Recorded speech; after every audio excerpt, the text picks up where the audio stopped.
Good evening, everyone. Welcome back. I'm sure you guys are surprised where Raj was and Gurtej was hosting all the shows. And we are here today and with a new episode on a different podcast. And first of all, I would like to congratulate Gurtej for hosting all the previous shows really well. And he's been top of that. And he takes care of all this. And he really put up this great show together, Meet the Professional, and he has done a couple episodes before. And today's episode is going to be very useful for a lot of us from our young generation to people that are in the middle of transitioning to our different job roles or recent graduates. The reason I'm saying that because the era we are living in the COVID situation, we are adapting to a new sort of a normal that is virtually doing things, virtually meetings, virtually learning, teaching, and getting together, right? So that is what today's topic is: how technology is playing a huge role, vital role in everyone's life. How is it changing the way we used to do things? And how is it going to change the things we're going to do in the future? And that is what the podcast topic is today: computer engineering profession. So today we're going to have such a great guest joining us to cover what is computer engineering and what kind of information you need to know in order to get ready for it. So before we jumping into that, I would like to hand over to Gurtej to shed some light and bring our guest and share with us. No, thank you very much, Rajdeep. As you have mentioned, everything has been changed due to COVID, but everybody has seen a great leap, a great strength in the computer domain. So everyone saw in Y2K or in 2000 what happened. So, but now things have tremendously changed with the technology that we have. Now we are living in a global village. Everybody sitting anywhere, they can work from home for a company that is sitting thousands of miles away. So we'll learn today about computer engineering. So how it was earlier, what kinds of programming languages were there, what kinds of languages are being used right now, and some of the jargons like cloud computing, everybody may have heard of machine learning, artificial intelligence. So this is a field which anybody can transition into at any stage of their life. So it has small tools, small languages one can learn. So we will learn from a professional who is Gagandeep Singh. He did his bachelor's from Guru Nanak Dev Engineering College in Ludhiana. He is a alumni of my same college. So welcome, Gagandeep. So Thank then you. he went to do his master's in information system security, that is from Concordia University in Montreal.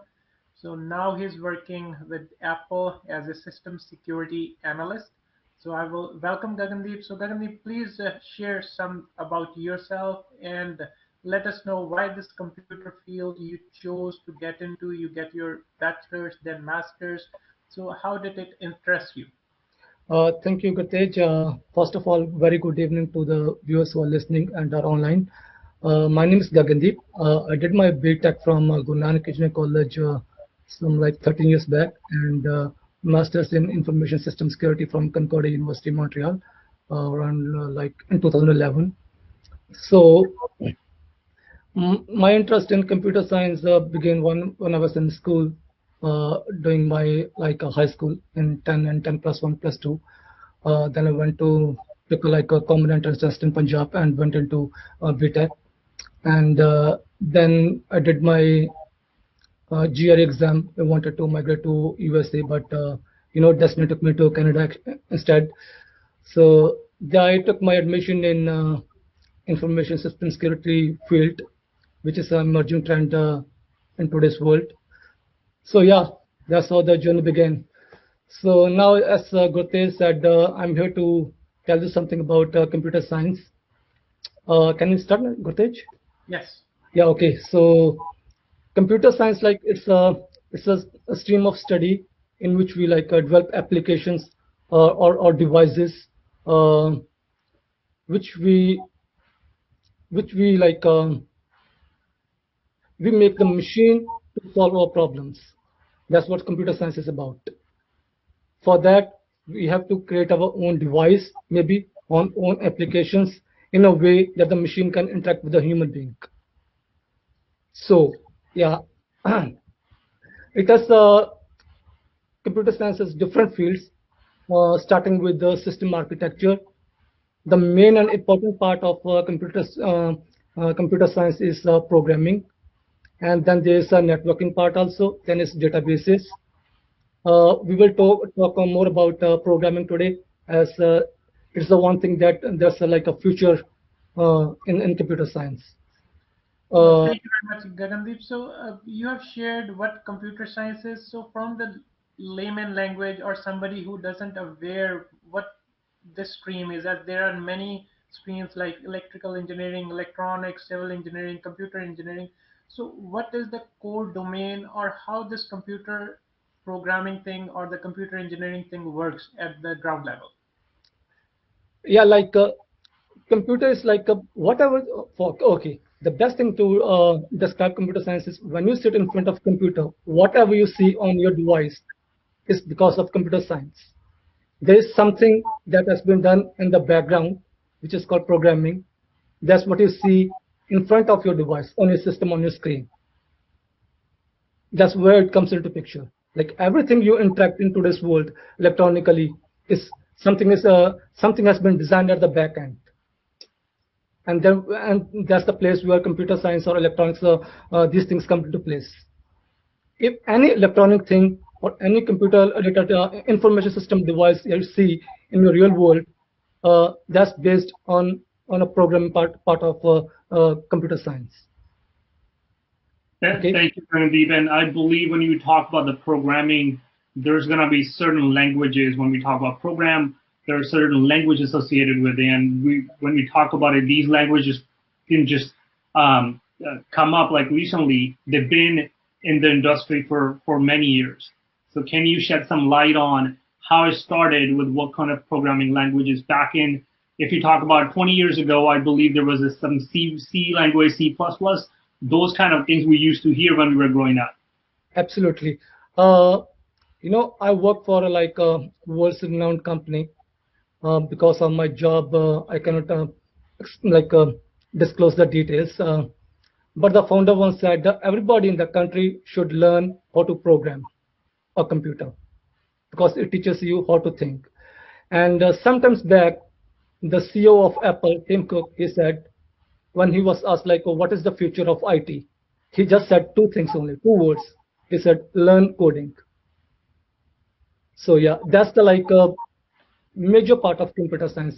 Like as you asked, Rajdeep, in past there have been programming languages like COBOL, Pascal, Fortran, and in mid 90s there were like emerging languages like programming languages, object-oriented languages called C and C++. They are used in today's world also, mainly in microcontrollers or microsystems or supercomputers. One big example is SpaceX engineers or Tesla's microsystems. They're still using C and C++. So those were the like kind of legacy languages. There's still jobs in those languages. The job market still requires people who are like fluent in like good in programming in C and C++. But eventually, it's transition to a new and emerging technologies that I will talk about later on. And then after C and C++, like in early 21st century, like in first decade of 21st century, it was Java. Java is very much used in today's world also, like today, and it's not going away in like in another 10 or 15 years, I guess, because they're changing their like they're bringing new technologies, integrating new technologies in the environment. And then there have been databases like, for example, SQL, MySQL, and they are also being replaced. The primary reason for that one was because of the security concerns, that there have been a huge number of vulnerabilities that are found recently, like in last 5 or 6 years. So they are like new technologies. They are overtaking these legacy technologies like databases, which I mentioned earlier, like SQL or MySQL, or like mid-90 languages like C and C++. Yeah. So Gagandeep, now we're talking about the transitioning into from older languages to more advanced and more sophisticated, or I would say more simpler that can make are they easy to learn, or how they're being adapted, and what are those languages that are currently right now in demand in the market? The new ones are like Java is still very much in demand, and then there's one from Microsoft, .NET or C Sharp. Then the emerging ones like that come in like around 2008 is Python. Google is very much using Python on their environment, on their frameworks, and then they have then they're like a company specific languages also. Like for example, they are big companies, right? Google and Apple, they're like big ones. Uh, Go is a language that was developed by Google. They are using it along with the Java, Python, and C++. But major part of their environment, whatever the technology, whatever the application they develop, is based on Python and Go. And then there's Swift language, which was developed by Apple. And if you are like willing into going into like creating applications on iOS uh, framework, then you should be going with the Swift language. Other than there's like a search language called R, which is used for like data analysis or searching new technologies. Python is very much in demand right now, very much like about like 8.2 million users are using Python today. I think it has taken over Java like recently, some 8 or 9 months ago. Last year, 2020, mid 2020, around 7.6 million users, developers were using Java language for developing. Now, around 8.2 million developers are using Python.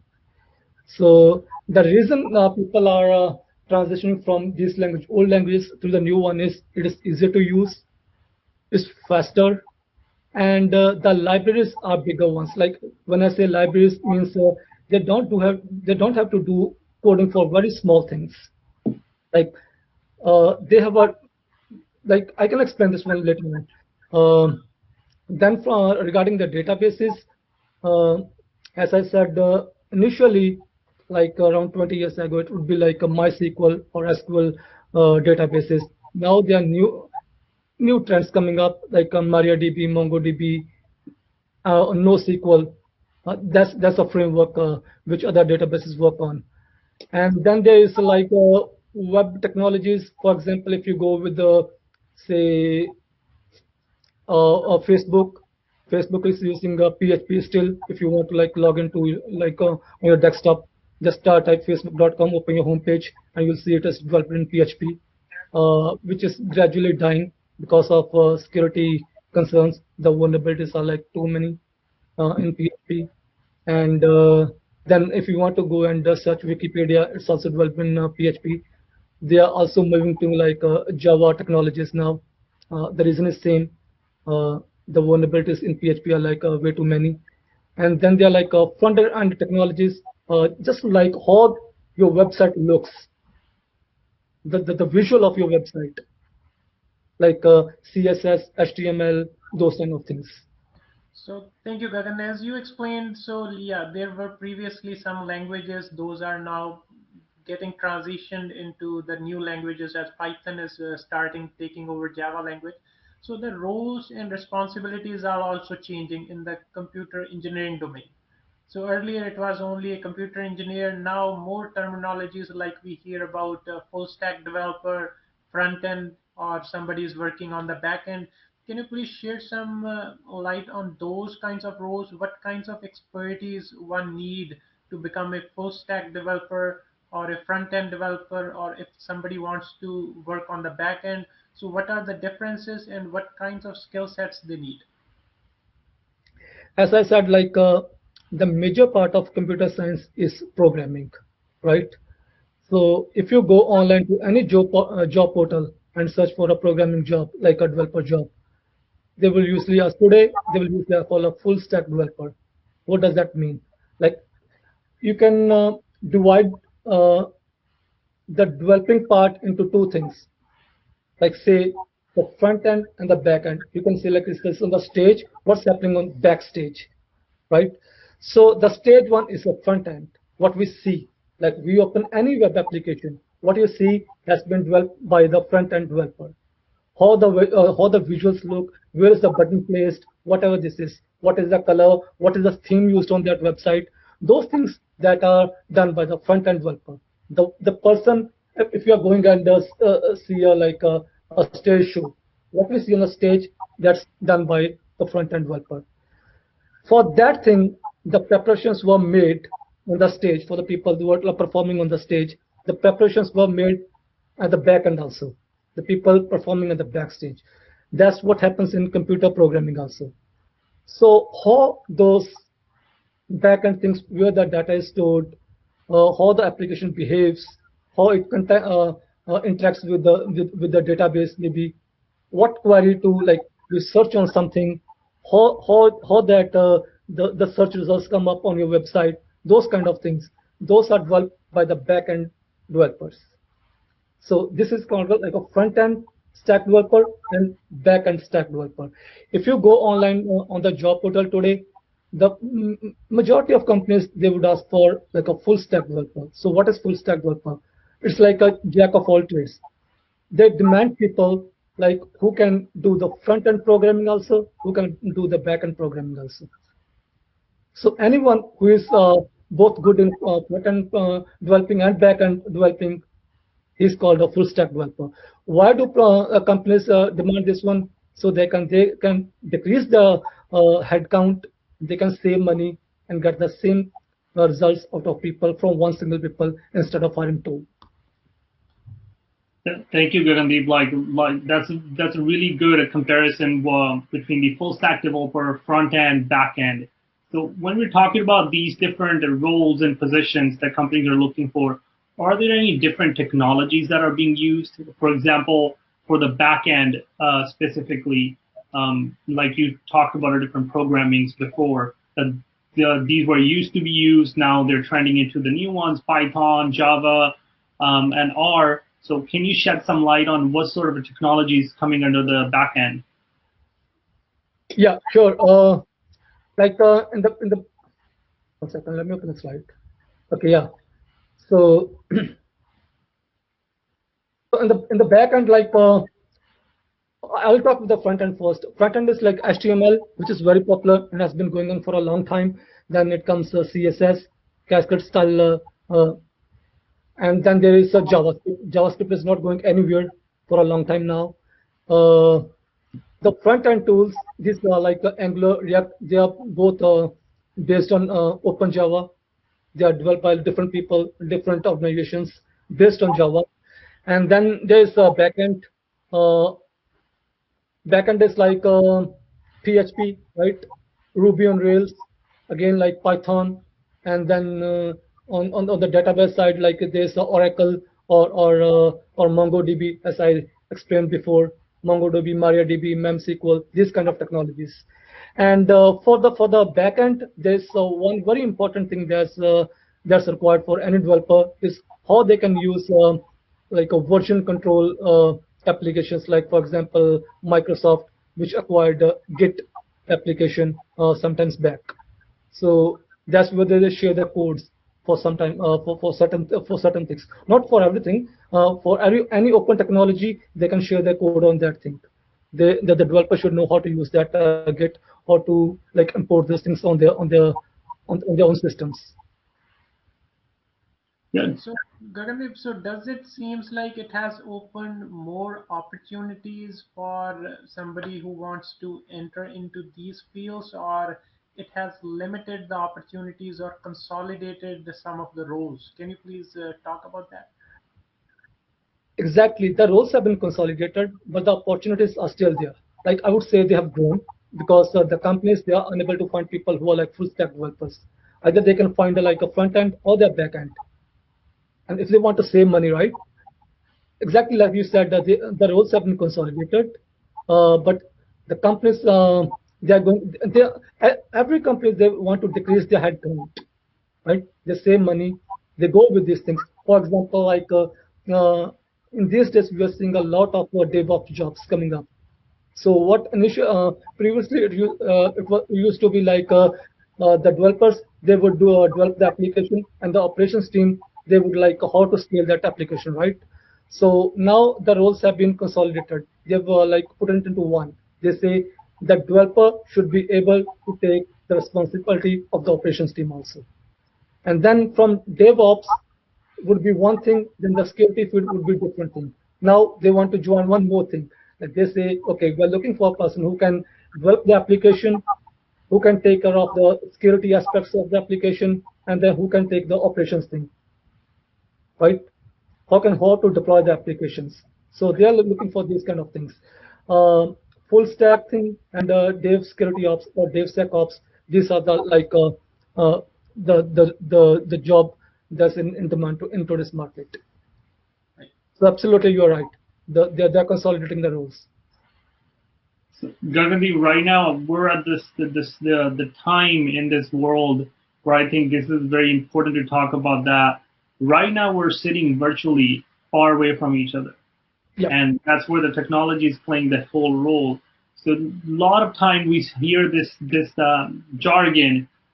The services are being provided in the cloud, and how the industry's trend is changing in the coming future. So what kind of things we are getting into, and what kind of things that we're just literally breaking in, but we haven't fully explored it yet. So can you shed some light on the cloud side and what other trend is coming in the future in the IT side? So yeah, you might have heard about like iCloud or Google Cloud Platform. You might be using like a Google Drive, or you might be using a Microsoft Office on your devices. So those are things that are based on cloud technology. So what is cloud technology exactly is like you get your service anywhere where you have internet. So the basic requirement is you have a device, you have an internet, and you can get your service. So what kind of service it is? Like for example, storage. Like you are storing your data online somewhere. You just need to like you have the system, you have internet, and you can access it anywhere, right? It's like three different parts of cloud, I would say. One is like infrastructure as a we call it in a technical terms it's called infrastructure as a service. So what does that mean is like for example, if you are using like for example uh, Microsoft Azure, which is a cloud service, or Amazon Web Services, AWS, or IBM's cloud. So those kind of, for example, every company like there's a company say XYZ, right? There's a company. There must be some server team. So like they are taking care of all the service, the storage thing, and how the network service, everything. So basically, when in cloud service, we like move our data to some service providers. The famous one, popular ones in the market are like, for example, Microsoft Azure, as I said before. Then there's GCP, Google's cloud platform. Then Amazon's web services, AWS. Then Salesforce is one. Alibaba from China is one. So what they do is they move their data or anything, uh, maybe their data, their email applications, or the networking things, or the operating system things. They move to like a service provider, where which they can access anytime efficiently and fastly without uh, like without the pain of taking care of it. So like today or tomorrow, like maybe in 5 years or 6 years or 7 years, you will eventually see the companies they are moving to cloud technologies. For example, in USA, Department of Homeland Security, I guess DHS, they move the data to AWS cloud, Amazon's cloud. So now you can guess like how important it is. Like it's an emerging technology. Why they're using it? First, they don't need to, like any smaller company, they don't need to have like their server team. Like they can eventually get away with this thing. They don't have to like think about, oh, okay, our servers are down today. Is something there's something like let's call the on-call people today. What's happening with the servers today? why it's not responding, those kind of things. So it's like a private and public thing, which means there is the trust between the service provider and the company. Some companies they totally move their things on cloud. Some companies that keep like a very sensitive data with the sensitive classification, security classification. They keep the data on their own servers. The rest, the less important data, they move on online, which is cloud. So that's what's happening, and it's gonna take like another 5 to 6 years for companies to move to cloud, and they're going to like having so many jobs in future related to cloud. I mean, today also, like there are so many jobs opening up when it comes to cloud, and companies are like big companies. They're like unable to like fill their job openings, and they're paying like handsome money for that also. For example, like if you go to Microsoft or Amazon, their starting salary for a cloud engineer starts with like 150K dollars, something like that. Thank you very much, Gagandeep. So Yeah. there is no age to So learn, so everybody should continue their learning. I want to thank everybody for watching. Please do send us questions. So we have mentors like Gagandeep here, so who live among yourself and who are willing to share their information and knowledge to help you improve. And please also provide us with the feedback and suggestions for the topics that you would like to listen. See you all in the next episode. Stay healthy and stay informed. Thank you very much. And just before you conclude, Gurtej, I just want to add a couple words for our audience. That these podcasts that we're doing, these are for our especially for our high school graduates. They are deciding which field they need to go to. And if you guys have any question, if you want to learn about specific field, do reach out to us. Do send us a message that you're interested in learning about this specific field. Can you bring somebody from that profession? We can do so. And second, the people they are graduating from universities and they're trying to find a job, and maybe you need help with a resume. That's an important factor. Having a degree is one thing. Second is your resume. You need to have right information on your resume in order to apply for a job. So that kind of information we can share as well. These professionals like Gagandeep, like Gurtej, like Parminder Sandhu, all of them, they can help you. And they've been doing that from last 2 years. So that is what this platform is all about. So please utilize us. Please do send us a question, send us a message, and any topic that you're interested in.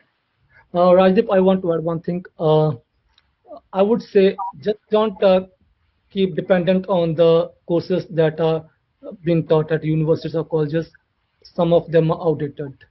Trust me, I've been to India last year, and I still see like those colleges that we went to, they're still teaching the same thing. Correct, correct. I think that's another topic by itself. So maybe we can create another podcast to talk about how you when you enroll into schools and things you learn in the beginning. By the time you graduate, they get outdated. Exactly. That is what we're talking about. Technology, you have like internet, everything you can search. If you can self study, if you are committed and passionate Yeah, about it. it is, there's so many online courses that are being offered for free. Right. Yeah.